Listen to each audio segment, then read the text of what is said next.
Hey there, everyone. Welcome back to the channel. So, this is an interesting question. I was speaking to some of my group members, and you guys were asking me about watercolor palettes and letting them get dirty and the advantages, disadvantages of using pans over tube watercolors, and there are so many options, right? I mean, so many options. And you guys have seen me use a lot of different watercolor cases, like the wood box set that you guys really love. This has been a very, very popular set from Roman Schmal. It so far only comes in pans, so that's the reason why I bought the pans. But I figured having like a wood box set like this, especially because it comes with the trays and stuff, it was advantageous because even when I use these up, I can refill them and just get, maybe they'll come out with tubes. I had heard maybe they will, but in any case, this was one of the sets that I didn't mind having in pans instead of tubes because it's just a really great set and a great wood box, limited edition, you know the whole story. But as far as like my traditional watercolor palettes, you're looking at them right here. So these are my most commonly used palettes. You guys have seen this one. This is the one with the deep wells. I really love this because I can just put tons and tons of watercolor in it, and I don't mind if they get contaminated, right? And I think that's my big point, is a lot of you guys have seen me mix colors. Like this one has some Opera Rose. It's got some Rondite Genuine. Pretty much anything in the bright pink area goes into that slot, and I still use it. Same with some of the Quinn Rose and the Magentas, the Manganese Violets, and the violets, or the Azo and the New Gamboge. Even here, there's like a burnt orange and an Aussie red. There's two different yellows. So a lot of times, light green and hooker's green, the cerulean and the heliocerulean. Sometimes I will just mix it up. And the reason why I do this is because the colors are very close, and a lot of colors in watercolor are made up of other colors. So if you look at at what the color says on the tube, that is really going to tell you if you're pretty safe in contaminating or not contaminating. Okay, but I have other things to talk about as far as dirty watercolor palettes. So let me just show you this one first. Okay, so I have these trays filled with watercolors, and on the backs of any watercolor, it's going to tell you what the pigment is made of. Now that's really important information to know because, one, you want to know if it mixes with other colors, what's going to happen to it. And I tend to choose single pigment colors as much as possible in my tubes. So for instance, it would have one pigment symbol, which is PB16 or whatever it is, for that tube of watercolor. And that means that when I put it in a palette like this, if I mix it with other colors, it's contributing only one color to the mixes. So I find that the mixes stay a little more clean that way. And even when I use a very, very dirty palette, which I love to do because I get really unusual, unique colors, that's how I kind of control what's going to happen. But let me show you another way to do it. So depending on what your colors are like, you might have a small palette like this that has just a bunch of crazy colors in it, right? It's got like the basics, a really nice run of cool yellows, warm yellows, oranges to pinks to reds, blues, purples, and then some earthy tones. That's a great palette. I don't clean a palette like this because I love what I gather from here. And I tend to pull colors from here. So like, on things like this that I recently painted, I actually painted this with a dirty palette. And you wouldn't think so because in your mind, you're probably thinking if you paint with a palette like this that's really dirty, you're going to get a very dirty mix. But no, you actually get more depth of color if you know what you're doing and pulling from. Now, if you're a beginner, you're going to go down the like, oh my God, this turned into gray area. But honestly, it's okay because, one, you can fix pretty much anything depending on what kind of or quality of watercolor you use. But two, if you look at all of these beautiful colors together, you're going to see that these colors are just gorgeous. Like I used all of these to make this. And you see how mixed they are. There's like some indigos and some cobalts and some ultramarines. In here I've got some cobalt teal and some purples. There's like different red oranges. Now the secret to doing this is staying in that color family. And that's one of the things that I love to do. So ultimately, whether I'm mixing in ceramic or I'm mixing here, if you notice, I've got like the yellows and the oranges in one side and like the blues and even earth tones in another. And then here I kind of have this a similar thing, like I keep the colors together. So in other words, this was like more of a blue green I was working with, and a bluey yellow, like a really cool yellow. So I used the magenta over here and I put the orangey red over here with the other tones, because if I were to mix the warms and the cools together, that's when I would get like more undesirable colors. Although, listen, you can pretty much mix anything together and figure it out. It's not ever going to leave you that stuck. So let me just kind of like paint a little bit. Oh, and by the way, I just got these new watercolor brushes in from Jackson's, and I've been trying them out. I haven't done a full review on them yet because I want to make sure that I love them and have a lot to say about them before I do. But these are really, really pretty. I don't Still kind of on the fence whether I like the little ties at the end. I think I might actually take these off because I have things that, like, I clip my brushes upside down. They don't need to hang on anything. And I find that this is kind of gets in the way. But as far as how they're made, they're from France and they are just lovely, lovely brushes. I've really enjoyed them so far. So more coming up on that, but I am going to use them today because I use them to paint this one that you probably saw on my Facebook group page. Okay, so let's just pull some dirty watercolor from anywhere. I'll put this up here. And I'll put this palette over here. And we'll keep this one over here so you can see. So I got like a lot of really neat watercolor to choose from. All right, so say we're going to do like yellows, because yellows get very contaminated. So I probably would start with a yellow right out of my bin, right? But then, so say I'm doing a tulip and I want some of it to be that bright yellow, or I just want to add color to it as I go along. So maybe I'm going to start by just kind of highlighting my tulip that way in the bright yellow. And then I'll take some of the yellow and I'll just go ahead and add it into the wells with the reds.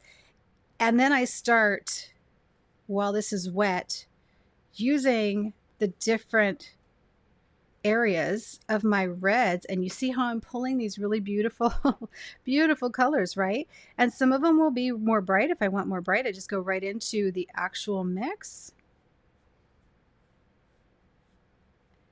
and I can pick up some different colors, because flowers are not ever just really one color. There are many colors, you know. So don't ever be afraid to to allow them to intermingle and mix, because you can always take a clean water brush and pull it back. So, and then you don't of course want to overpaint. You just kind of want to give it the color, put it all in there, and then let it just do its thing. And I'm just going to loosen up some of the sides of this just for fun, because I really love that look. And then I can go back after it's done kind of spreading around, and I can do some negative painting to fix the edges.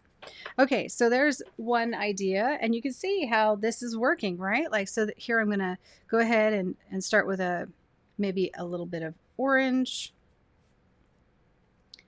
Rinse my brush out, take some yellow, and allow that to mix in so beautifully and loosely. Incidentally, guys, I have a spontaneous watercolor class coming out. I think you guys are going to go gaga over it. I'm so excited. It's got this beautiful technique and so much more, even like more maybe less loose painting like this. But in any case, the whole entire class is all about spontaneous watercolor. So I think you will love it. It is just released as far as the page where you can go and sign up for it. And that is just as of today. So whenever you're watching this, you can get into that class. All right, and so let's do another one down here. Let's take some pink, and I'm just going to take some dirty colors. Now see how beautiful it is when you're not using like the color in its full like saturated glory. See how I'm getting like little different shades here on the top? Isn't that lovely? I'm just gonna fill my background a little bit. I'm gonna keep this edge over here and probably come in with something really bright. Mix it in with that purple, and here I got another gorgeous color. So one of the things I love about watercolor is the spontaneity of it, you know, and that's why I'm doing this next course, which is the spontaneous watercolor class. Now, I already have a sketchbook for beginners class, which I love, and it's a great way to get started.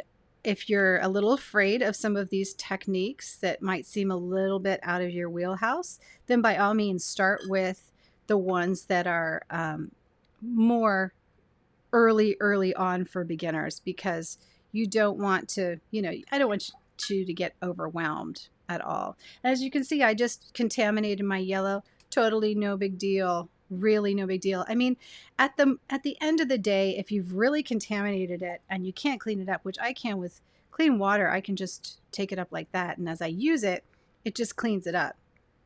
But if you find that you really can't clean it up with clean water, then just wait till it's over and put a little more of the color in there, and ultimately it's going to overpower the rest. I love this one. This is beautiful. So I'm just kind of giving it just a little more color here as it goes, but I'm just going to let it dry now. And of course, if you want to see the final on this, come over to the group page and take a look at it, because I think you will absolutely love what we end up with here. But as you can see, these beautiful colors, they're all composed out of just getting in here with a dirty palette and using what I have, you know? And like for this, so see, this is more beige, right? Well, I'm just gonna add a little bit of blue to my mix here, and I get a little more of a gray green, and then just grab a little more like brightness, a little more brightness. And look at that. I end up with these beautiful, unique looking tones, you know? And see how easy that is? And now I don't really have to worry about like how stiff my colors look, or if they're bright enough or if they're not bright enough, because I'm literally just letting them all mix in together. Like, let's grab some of this beautiful green here and just kind of paint some loose background. As these dry, I can go back in and I literally can use some negative painting, which I'm kind of doing a little bit now, but not too much. Look at that. Just like that, right? Like some of you would leave this just like it is. Some of us will do other things. So let's take another brush, and I'm going to use this round brush here and just get some clean water on my brush, and I'm going to go through and just kind of shape my petals a little bit just by lifting some color.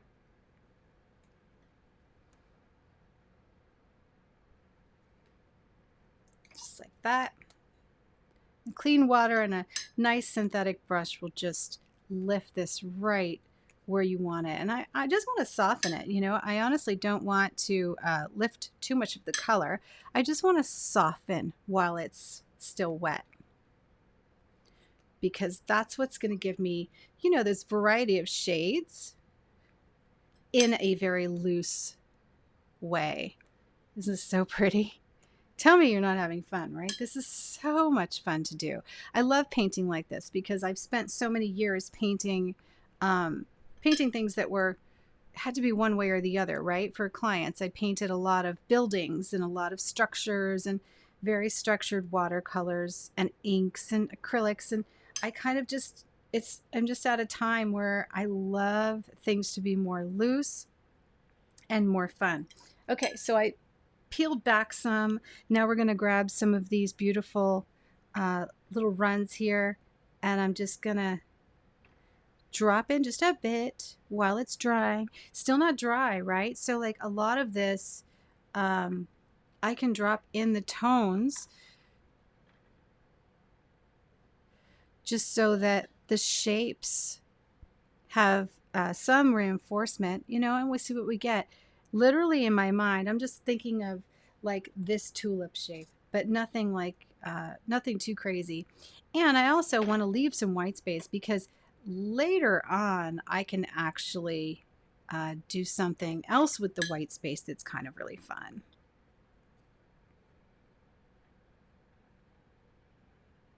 Okay. Again, as it bleeds, I can go back in and take it off, and then we can go back and grab some of that yellow and just build it forward. Again, very, very loose. I just don't want to go too crazy. I want just it to be loose and beautiful and have my imagination run wild, you know. Like, of course, I know tulips are usually one color, not several, but the thing is that this is my version right now. You know what I mean? This is me looking at a tulip maybe with different lighting, you know, as I kind of walk by it. Which was my idea for this, is that I saw some tulips where the sun was so bright, they actually looked less saturated and they were somewhere in between colors. And I, you know, as they're so fresh, I just wanted to kind of like capture some of that really interesting look into my watercolors. Okay, so again, if you want your colors to be brighter, what you do is you just pull it back just a little bit and let it dry, and then add the actual saturated color to it. God, I love how this looks. It's so beautiful. Again, you can pull back a little layer here and there, and the watercolor paper being 100% cotton, it can totally take that. Let it dry, let it bloom, let it do all kinds of crazy stuff. And then you can go back in with a little darker shape and come out with something.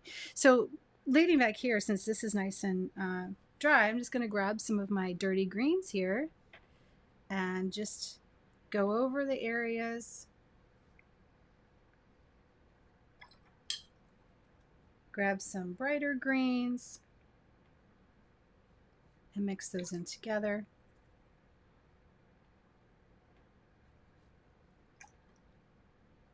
Fun. I think I'm going to end up, I don't know if I'm going to put, I probably am not going to go back and put a petal here. This is kind of just a background petal. So why don't we just use the space and do some cool negative painting.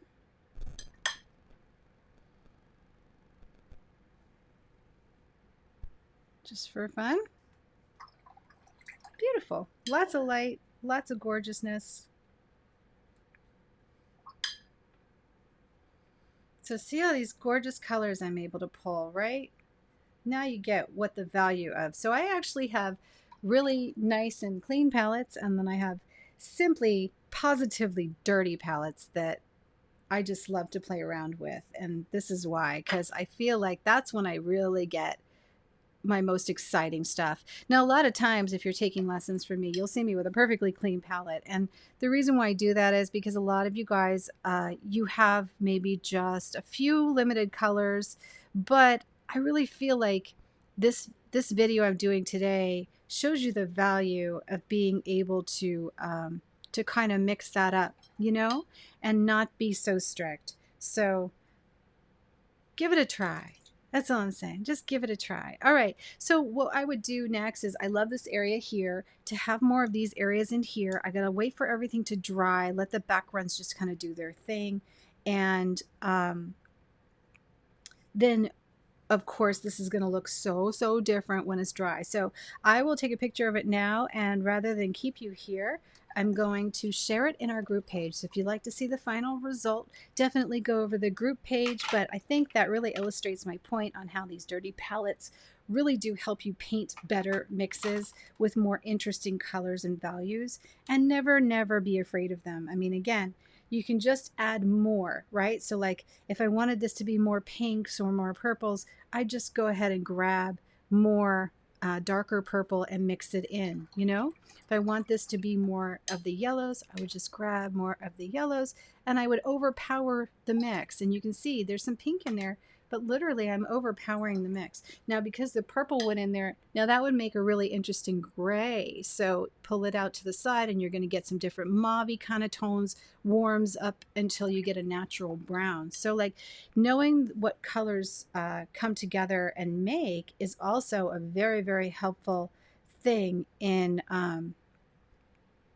doing this, because you certainly will, it will be to your advantage to know that if I add a little more blue to something or a little more red to something, what it's going to do, you know? So definitely do a lot of color mixing and experimenting with whatever colors you have. And listen, I use professional watercolor because the results are always dependable and so good. And I know that they're not going to fade, and they activate so well with 100% cotton paper. That's what I do for me, but you do you. Whatever you have in front of you, use it and work with it and make it work. It might not have all the qualities of the professional grade watercolor, but it's going to have enough of something that you can work with to get started and enjoy. And if you don't have 100% cotton paper, use what you have. You know, no matter what you have, you can do something with it. And that's my point. All right, so don't worry about cleaning your palettes, guys. Keep them as dirty as you want, because there's always a way around it. And it's watercolor after all. You add a little water and you can manipulate these colors in any direction. I mean, literally, if I didn't want to use the brown, I could wipe some of that out and then just, you know, go more in any shade I want to, and mixing more blues and greens there. And for that matter, let me just show you, even though the brown's in here, if I add a lot of blue to it, I'm going to get some gorgeous greens. Look at that green. Did you see that green that I made? I mean, could you ever find a green that beautiful? And I just mixed that out of brown, a brown dirty palette, and look at that green. That green is amazing. Look at that. Beautiful, right? So is that not like a great example? Okay, I'm going to let you go now, because I know I just like, if you stuck around to the end, you just got some good stuff, because that was amazing energy there and such a beautiful color. I can't stop painting with it, actually. Okay, bye guys. Thanks for being here, and thanks for subscribing to my channel.